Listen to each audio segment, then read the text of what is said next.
Welcome to the Body Love Revolution podcast. I'm your host, Emma Walkinshaw. As a transformational coach, I'm deeply passionate about helping people embrace self-love and acceptance. I'm also the founder of the Body Love Revolution program and the creator of 21 Minutes of Morning Magic. You'll also find me leading yoga sessions and running retreats both here in Australia and internationally. On this podcast, I bring you some pretty incredible guests to discuss a range of topics, from self-belief to body acceptance, personal development, outdated beauty standards, and calling out the toxic diet culture. Together, we explore ways to embrace the beauty of the bodies we were born into, let go of limiting beliefs, and elevate our self-awareness. Occasionally, I'll share a solo episode, and you'll have some little life according to Emma moments. I am thrilled that you have joined us on this journey, and I hope you enjoy every moment of it. Welcome, let's dive in.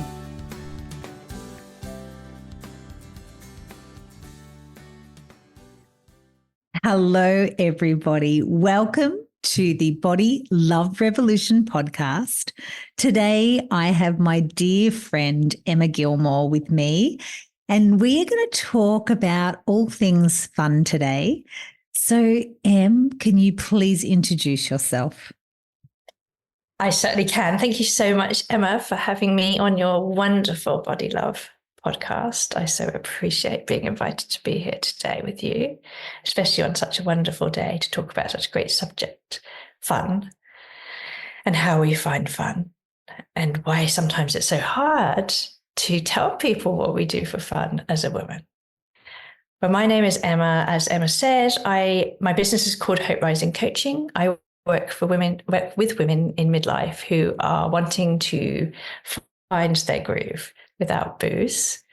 I am a counsellor, psychotherapist, this naked mind and grey area drinking alcohol coach. And I have been alcohol-free since January 2020. That's kind of me in a nutshell. That's like my professional bio. I could say a lot of other things. You could. Welcome, Em. It's always lovely to chat with you. And yes, we have a wonderful friendship, but when we step into this mode of our professional hats and when we talk about these topics, I always learn so much from you. And particularly, my work with the whole body love, body acceptance journey, which is really closely tied to the work that you do. And today we wanted to talk about, and Em brought up a good question that, she's been asked in the past and how we answer this. And then when we work with women, how they answer this. So the question was, what do you do for fun? And as an adult, what do we say? So Em, I want to ask you, pre being alcohol free, what do you do for fun? How would you answer that question? And now post, Emma, what do you do for fun? How do you answer that question? Such a good question, Em. So when I was drinking, and when I talk about my drinking life, it was very much what people would consider pretty average drinking life. It wasn't like I wasn't somebody you perhaps would pick out of a crowd of being, well, she's a bit unusual in her consumption of alcohol, possibly a little bit more on the sort of outgoing extrovert, life and soul of the party kind of vibe than the wallflower kind of vibe at the time. Possibly not so much now, but definitely that was my vibe. But if somebody had said to me, what do you like to do for fun? I would have actually found that question quite confronting, because there would have been two things in my life, and I've been talking about the work ethic side of this in my group recently, but there would have been two things that I would have said, and I would have been slightly embarrassed by them at the time, and probably would have made up some story about why it was fine that was what they were. But my answer would have been, I go to the pub with my friends. I hang out with my friends and their kids at the weekend, and we drink. And what I probably would have said, we have parties, we entertain, we connect, we socialize, we go to dance events. I probably would have like bigged it up and made it a little bit more than what it was. But in reality, it was hang out with other people people and drink. And that hang out together and get shit face. Yeah. Yeah, exactly. Hang out together and get so drunk that by the end of the evening, I would go to bed and then wake up and do it all over again until the serious part of life started. And I'd then wouldn't drink necessarily. For quite a lot of years, I didn't drink during the week, just Thursday, Friday, Saturday. You know how you gradually start making all these sort of like negotiations with yourself, or I just have 2 glasses, or I have one glass of wine with a soda, and it all sort of becomes a big sort of, how am I going to drink? What am I going to drink? Da, da, da, da. But it would 100% of that. And the other part of it would be, there would have been a little part of me going, and I also really love my work. Red flag, red flag, red flag. Yeah. How about yourself, Em? How would you answer that question? It is a big one. And look, Em, I think I probably still sit in. You know, Brendan and I work a lot. We're both in business, and I do get a lot of enjoyment out of it. But is it fun? Like, that's the thing, right? Good old fashioned fun. So if I think about Brendan and I would say, now if you'd ask me, if I think about this morning at the beach in my swimmers, having a wonderful swim with a girlfriend, met with some other friends, and good old-fashioned clean fun, had a coffee after. But it was, we got in the ocean and we laughed, and I would call that fun. Yes. Fun. Yeah. So that's an example I've got right now. But, you know, I probably still am redefining fun at 48. What is fun? That's right. I'm just looking up the word fun so we can. Yes, look at fun. What's the definition of fun? Definition of fun. Hold on. It's going to be interesting. It always is. I love looking up words. Me too. And a good thesaurus. I love a good thesaurus too. So fun, enjoyment, amusement, or light-hearted pleasure. Yeah. Enjoyment, amusement. How do I have fun? Light-hearted pleasure. How beautiful. Light-hearted pleasure, amusement, enjoyment. Amusement. And I would say this morning, if I give the example of my beach in my togs with a girlfriend, which is, you know, from a body love perspective, was incredibly empowering. Being free, it was lighthearted fun, yes. But I am, to be perfectly honest, and, you know, Brendan and I often say that, you know, you spend so many years in this doing phase of life with children, raising children. So your fun, if I think of myself, my fun's been very driven by family activities. It's been led probably by children behavior. So, you know, if I think about going to watch the kids play sport, and there's some enjoyment, there's fun in that, seeing your child. But I think Brendan and I also have discussed that, sure, we had 4 weeks in Europe last year, and that was 33 days full of fun. We laughed till we cried. We laughed till our belly hurts. It was adventure and it was fun. But that can't just be for 4 weeks a year. What about the other 48 weeks?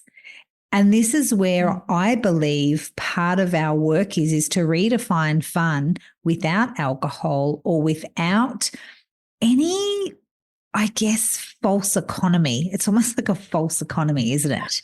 Yeah. So how do we do that? So Em, now if I ask you, Em, what's your idea of fun now that you are alcohol free?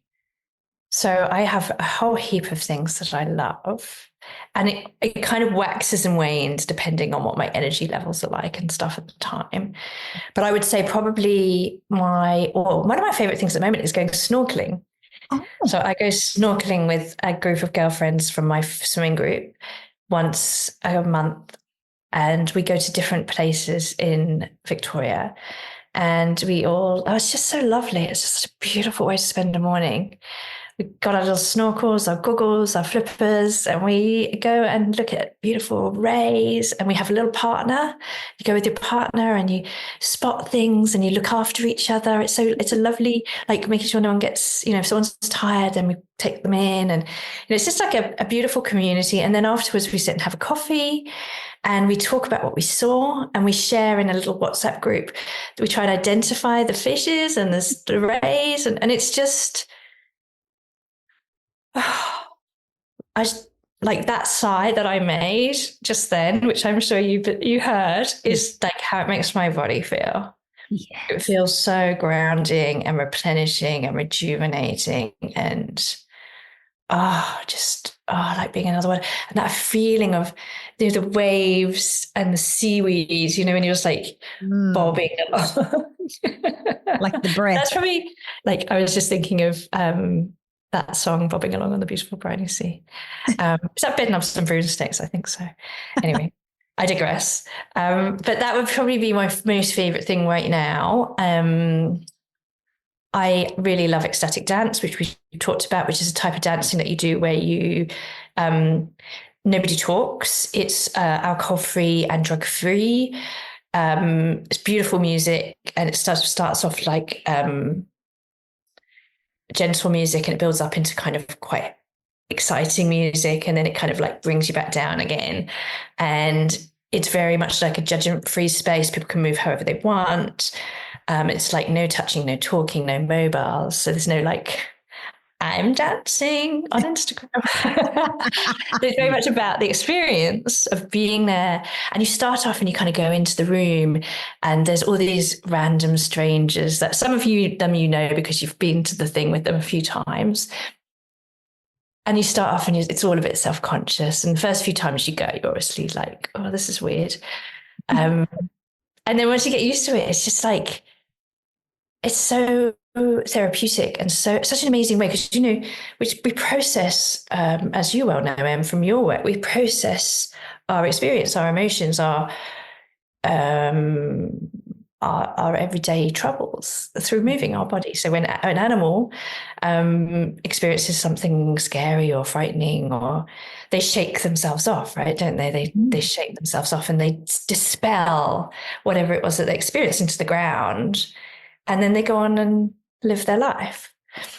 And we as humans don't do that a lot. So we end up with a lot of, I was interestingly, so I'm going to go on a bit of a divergence, but I was reflecting on, have you ever heard of, I'm sure many people with the Pavlov's dog situation? It's like a behavioral psychology research piece where Pavlov trained his dogs so that they drooled at the sound of a whistle or something like that when some food was coming. So that was the kind of like piece of research that he's really famous for, which is like a behavioral thing. But there's another really interesting piece of work by Pavlov, which was when he had the same dogs. He was doing research on dogs, a bit controversial, but it was in the 1950s. So we'll give them some grace.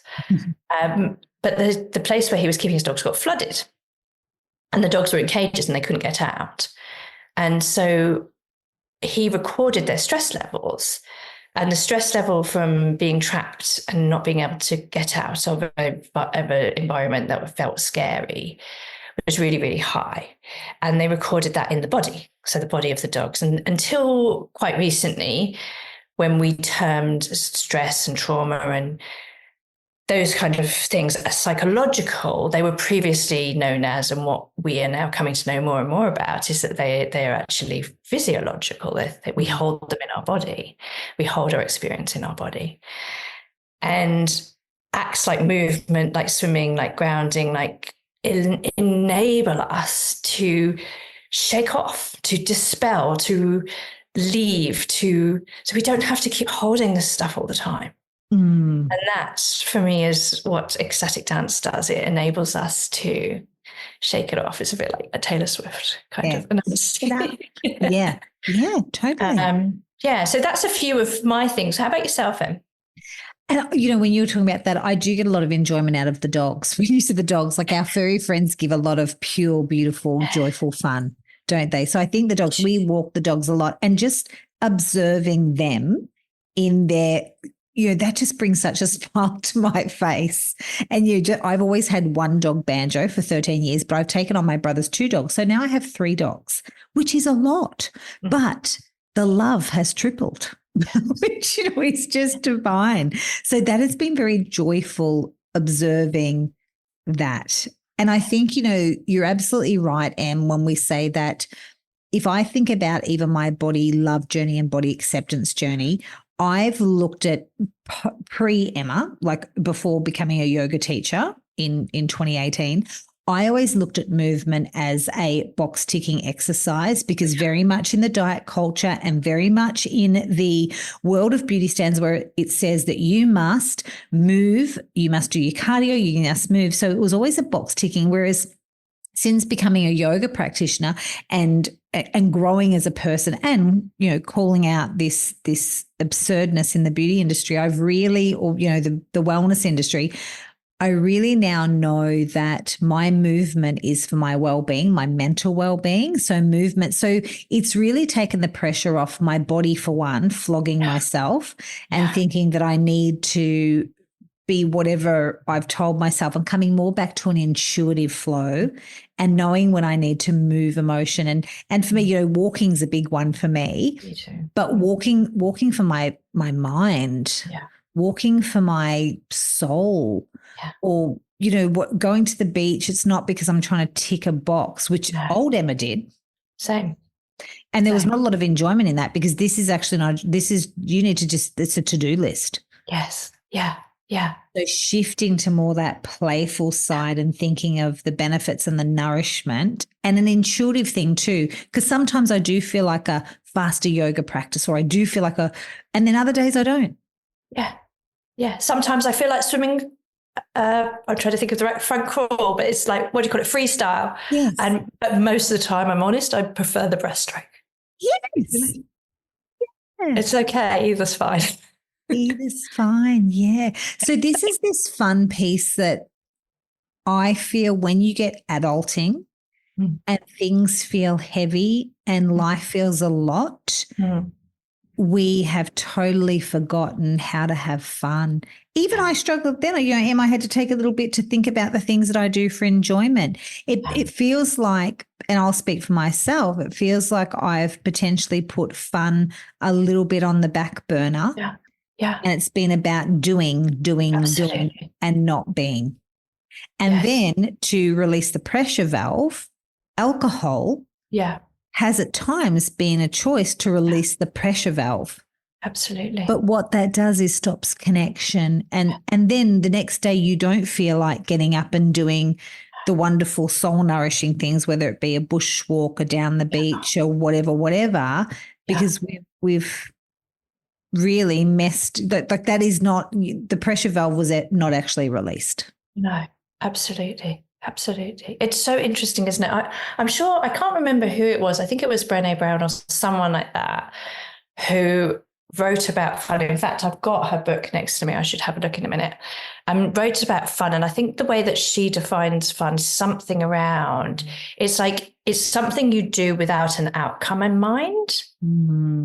It's like it's not got a end result. Like somebody playing around on the guitar for shits and giggles, that would be fun. Whereas potentially practicing for a performance might be, something that you might love it. It might be a hobby, but it might not necessarily be that definition of fun. Yeah. And I think what you were saying, Em, is really, really rings home to me around this whole tick box piece. And once we start making things about the thing in itself, rather than it's another fucking thing on the list of all the free-casting things that we've got to do in order to be acceptable in this world. Yeah. Once that takes the joy out of it all, doesn't it? It's like, this is another thing. Yeah. And another thing to beat yourself up about. That's right. Because I fell short again. Oh, and I just didn't do it quite right. I only walked 8,000 steps instead of 2. Not, oh my God, I walked 8,000 today. It's like, I fell short. So then this keeps in this. And even I was thinking about fun and just the conversations. You and I have lots of conversations with women in our coaching, and how many times I hear women, for me, it's around the body acceptance journey, how many women choose or have chosen in the past to sit on the sideline from fun, and whether that be not getting in to swim with the kids or not doing things with the kids because they don't want to feel embarrassed or I shouldn't be seen, or I can't wear the clothes that I think I need to wear to participate in that activity, and sitting on the sideline and letting their husband step in and take the kids. But that That is so sad. And kids notice that. Mm. I was only talking to someone quite young the other day, and she said, I feel really sad. I remember mum doing that. She would always sit on the sidelines and not get involved. And that's the mindset when we're putting ourselves down and holding ourselves back. We make a decision that it's just not acceptable for us, whatever that story is. And that's another thing for women around self-esteem and self-confidence. Absolutely. And that indoctrination as well, that we should be like, I've talked to many women who find that often they're doing all the chores while the husband plays with the kids. And like, we find play so hard. I think play and fun is a really interesting one to talk about too. And I know for me personally, I think a lot of women that drink find play very difficult. Play is a very difficult concept because often play requires a level of presence that's very difficult. And often when you're a drinker because being with yourself in your stillness, in your presence, doesn't feel very safe or very nice. No. Usually because your inner critic is a little bit mean to you. Yeah. Whilst trying to keep you, safe and in line. But for many, many women that I work with, it's like actually being in a place where there might be an opportunity of fun is there's too many other things are coming into the brain, too many shoulds. I should be doing that. I can't possibly. And I used to, before my kid got very sick with chronic fatigue, the idea of sitting on a couch in a cuddle in the afternoon would have, literally, I would have wanted to explode. Yes. The idea of that stillness, the idea of that surrender, the idea of not knowing when it was going to finish, and all of the things that I had to do.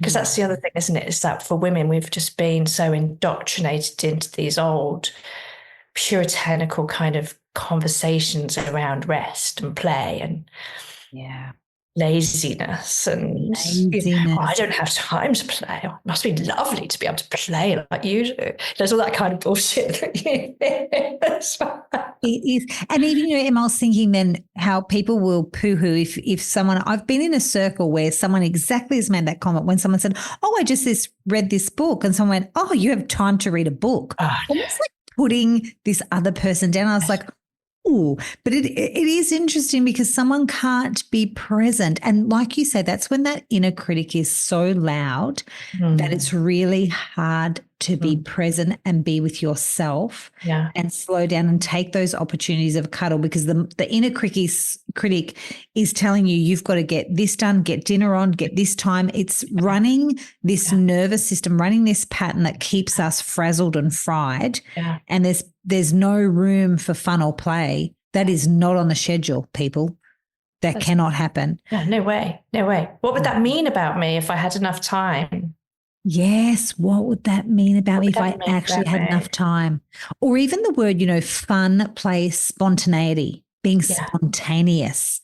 Yeah. Could I even start to be spontaneous? Well, spontaneity terrifies me, Em. Yeah. Oh, yes. It's like that, isn't it? Oh, I can't do. No, you have to let me plan. I couldn't possibly. Yeah. They are great. They are all great little flags. So anyone listening, when Em and I say, can you be spontaneous today? Are you having a mini little meltdown? Like, what is this spontaneous thing? And that's where we miss that little joy in life, where that's the sweetness. That's the nectar of life, the opportunity. Yeah. So Em, if someone was listening and they wanted to start to have a bit of fun or play, because you have a lot of fun in your life, you have a lot of fun practice in your life, what would you say to them? Where could they start to free up a little in the fun area? Yeah, it's an interesting question, isn't it? Funny enough, I just bought myself some wool to make I've got it behind me, I'm going to make a vagina teapot. They've got a teapot.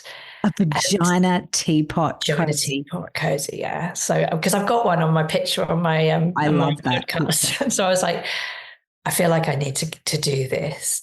But I think it's like I remember crocheting when I was a kid, and I loved crocheting when I was a kid. I was only like 10 or something. I really enjoyed crafts. I love macrame and I love crochet. It's like the 80s. So Love it. and so it's one of those things I thought, I like that. It's like getting the roller skates. When I bought the roller skates, it was like, I used to love roller skating. Like I used to, I don't know, the 80s again, roller discos going down, hanging out with possibly holding hands, probably just looking at a boy. Boy.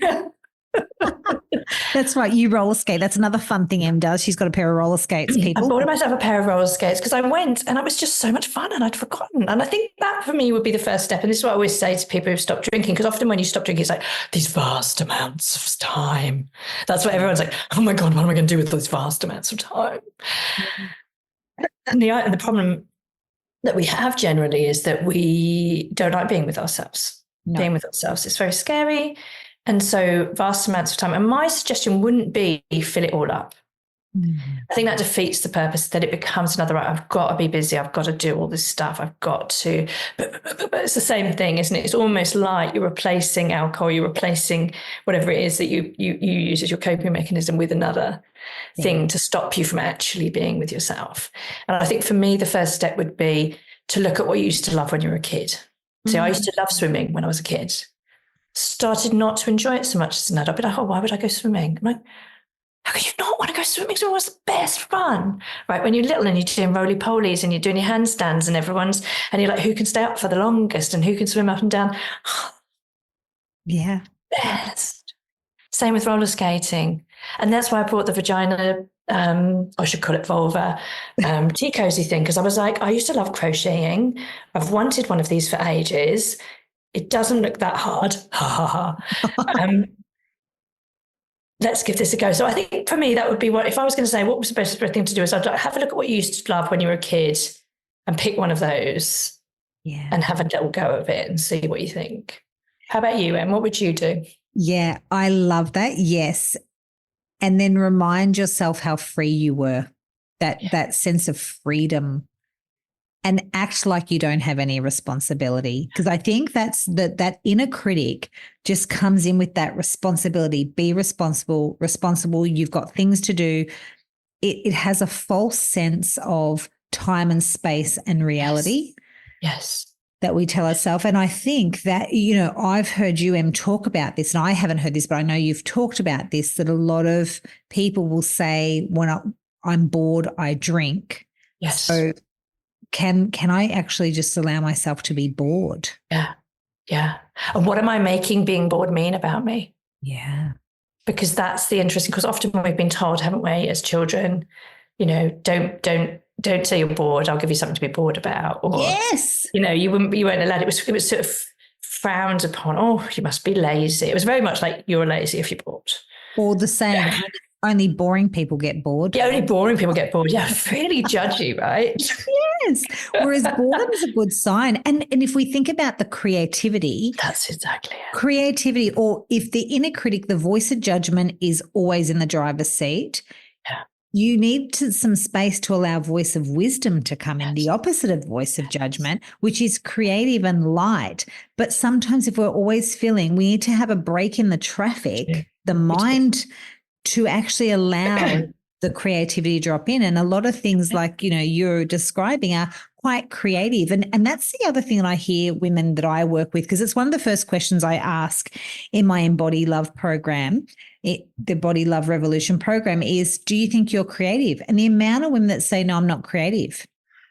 But creativity, we have all marked as creativity is being able to dance, sing, paint, draw. That's not creativity. We're all creative. I look at my gorgeous husband, who's a town planner, and you should see his filing system on his computer. I say, you are so creative, because my desktop, it makes him get a headache. It goes, what the hell?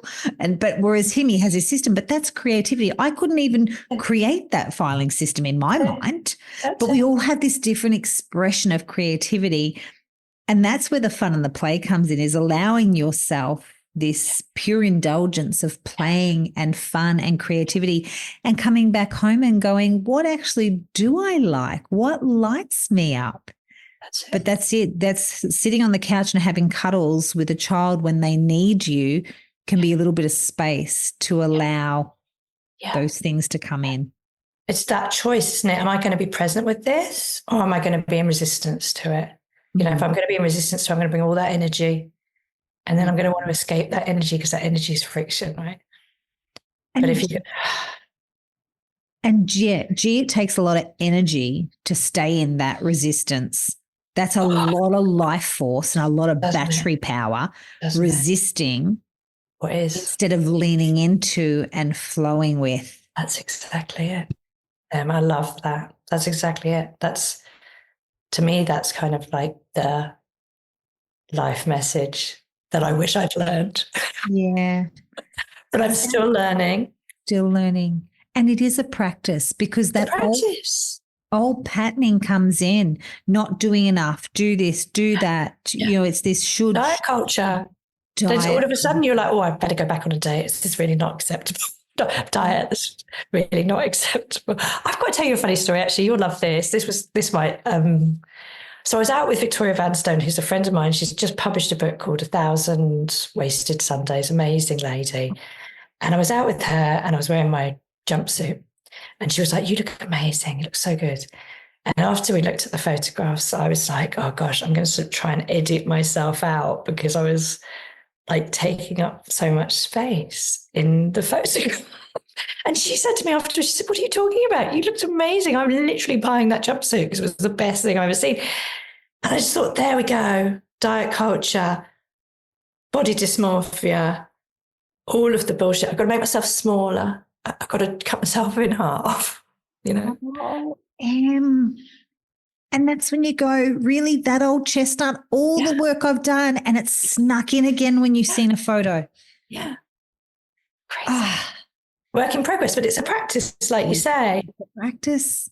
It's a practice. And you and I have been practicing recently, haven't we? We have. Can I share with the listeners? And actually, this will drop. Oh, you might all see it. No, this podcast will drop just a couple of days after this, but there's a challenge I'm putting up. So Em and I this week, and how alignment are we? So it's the Body Love Revolution. We are fully embodying and practicing this. And like you just said, Em, a little slip back about you in that gorgeous jumpsuit and you had a little slip, just a little slip up. But then you regained yourself because on the same day you and I, and it would have been within minutes and we didn't even know we're doing this, I post a picture of my swimmers, you post a picture in your swimmers, and then I shared you to my story. I was like, oh my God, this is awesome. So there's this beautiful trend, and that's big for me. And even today, I've done a live on the beach in my swimmers, like I mentioned already, and had a fun, wonderful time. These are massive steps for me personally. Someone else would go, oh, whatever. But for me, it's massive because I'm unlearning all of this body dysmorphia, unlearning all of this culture, but gee, it's free and empowering. I feel so empowered. So we both did that. So we both posted pictures of ourselves in our swimmers. Huge for us, for me. And then next week, for you too, Em. And then next week, have you seen that trend on Instagram where the last one I just seen was, post a picture of yourself when you're 21. Well, I'm going to do next week for our Body Love Revolution, post a picture of yourself in your swimmers. So you all post and then everyone has to add their photo. So I've already given quite a few of my friends the heads up. I said, get your swimmer picture ready. Yes. You're going to be adding to my story. Yes. Because this is where we need to just have a bit of fun. And it's so my experience of posting a picture of my swimmers, and look, whatever, I'm an average woman. I'm an average size 16 woman. But it's very freeing because this is part of the healing journey of undoing years of saying you're not enough. Yes. Exactly that example, Em, of seeing a picture of myself and thinking you're taking up too much space, be smaller. When your friend just seen you and went, oh my God, what are you talking about? I'm buying that jumpsuit. You're gorgeous. Yeah, exactly. Mm-hmm. That vision of how we see ourselves as opposed to how we see others. And I love that you're doing that, Em, and I will totally have my bikini shot ready. Yes, you will. But one of the things I was loving about the experience for me of going swimming with myself in my bikini was this whole concept of standing next to myself, being my grown-up adult and taking the younger part of me, the one who's shy, afraid, swimming. The one who's never, what are people going to say? What are people going to think? And just the wonderful joy of frolicking in the water with your younger self and holding her and letting her know it doesn't fucking matter what anyone else thinks. No. We're safe. We're a safe container. Yeah. And that's what I think we do with the practice and the work that you're doing, Em, is that we're creating a safe container in ourselves, for ourselves to be, for ourselves to live. And we're finally standing up and saying, this human being, they just deserve, because they are. Yeah. And then getting with friends like yourself and my girlfriend this morning, who is holding her little girl's hand. And then when we can all come together and we're all got our inner child with us, and we can look into each other's eyes and bring the fun and bring the play and the spontaneity, that's the joy. That's the freedom. Yeah. Beautiful. Beautiful work, Em. My darling Em, as always, it's an absolute pleasure to chat to you. Now, I know that you have got some great things coming up. So if anyone's listened to Em and I today and would like to start to embody some inner child, embody some play, embody some freedom, and start to let go of some outdated, perhaps, behaviors that aren't helpful, like maybe drinking when you could have some fun. And what have you got coming up to support our women? So I've got on Monday, the 19th of February, I have my 5 Days to Freedom virtual retreat, which is going to be all about talking to women and showing women how to connect with their inner child, how to bring their inner child with them on a journey to alcohol freedom, how to stand next to that little inner child when she's feeling afraid and she's feeling big feelings that she wasn't necessarily allowed to feel as a younger person. And we'll actually do some practical tools because a lot of reasons why people drink is because they're very big experience of the world. Emotions are very big. And often as children, we weren't allowed to have those emotions. We were told we were either too much, too excitable, or we were too, upset, or angry, or so many of us humans never learned how to be with big emotions. So big emotions feel very scary, and nobody ever co-regulated with us. Mm-hmm. This is no fault of our parents. This is just the way the cultural conditioning was at the time. But nobody ever taught us how to hold ourselves in our distress. And so part of the 5 Days to Freedom is connecting to your inner child, being with her, showing her that you will not abandon her. So when things are tough, when life's difficult, you're not going to run away and drink. You're going to stand next to her, and you're going to navigate this together as grown-ups. So that's part of the work. The other part of the work is learning how to actually be with our big emotions and feelings. And for some of us, particularly neurodivergent humans, we struggle with feelings, we struggle with alexithymia, we struggle with that kind of interoceptive awareness, so understanding the connection or feeling the connections between different parts of our bodies and our brain. And so we do some work around that as well. And then the next part is unpicking all of the beliefs that we have about ourselves, again, very much in line with your work, Emma. So very much like, everything that we believe about ourselves is generally not correct and often has been transferred to us by society, or by a teacher or a parent or someone who inexplicably was having a bad day when we were 3 and we didn't get something right, or our drawing wasn't good enough, or whatever it might be. But transferred. So we've then kind of taken all these beliefs and created this personality of which we're all trying so hard to be normal, to fit in, to be okay, to be accepted. And we all have these universal beliefs like I'm not worthy, I'm not good enough, I'm unacceptable, unlovable, all this stuff. And this all plays into the reasons why women drink. Yeah. And so it's about unpicking those. So we'll actually spend 5 days together in community, learning new skills, unpicking unhelpful, limiting beliefs. And then the people who are in this retreat with me will create a plan for their next step. So they won't leave with it. We're like, oh, I've had this amazing experience. And what do I do now? It's like, okay, so how do we build the practices to keep that self-love, that scaffolding of wellness, that looking after ourselves, not getting to a place where we're so frazzled that we can't make a decision that with our conscious thinking brain, and we're making decisions with our nervous system, and our 3-year-old self having a tantrum, so we're having a glass of wine.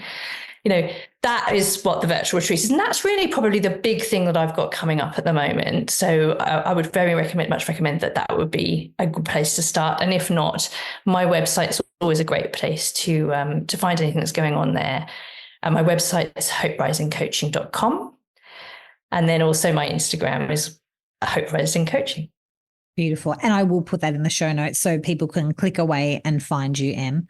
Thank you. Beautiful work. Wonderful. Thank you, Em. And I know I've done some work with you. Your prompts and your tools are tremendous and very thought-provoking. And I believe, our work is just to become a little more aware, find those little blind spots, because it's freeing, and just starting to look at the things in life that aren't working and have some beautiful little tools just to course correct, because we're all doing a great job. We are. That's exactly right. We're all doing our best. And that's the real thing. Yeah. It's like everybody's doing their best. They are. Yes. And that's okay. Yeah. And it's it doesn't enough. have to be perfect. Yeah, it's enough. Thank you, my darling Em. Love chatting with you. Thank you, Em. I so appreciate you. Thank you, my darling. The Body Love Revolution Online Summit is this February the 12th to the 15th. If you would love access to these incredible conversations from thought leaders, please click the link in the show notes. All I need is your first name, your surname, and your email, and this summit will be popped right in your inbox. Yes, this summit is free, so you'll have access to all of these incredible conversations. Enjoy, and I cannot wait to hear your thoughts and feelings. No doubt there will be transformation.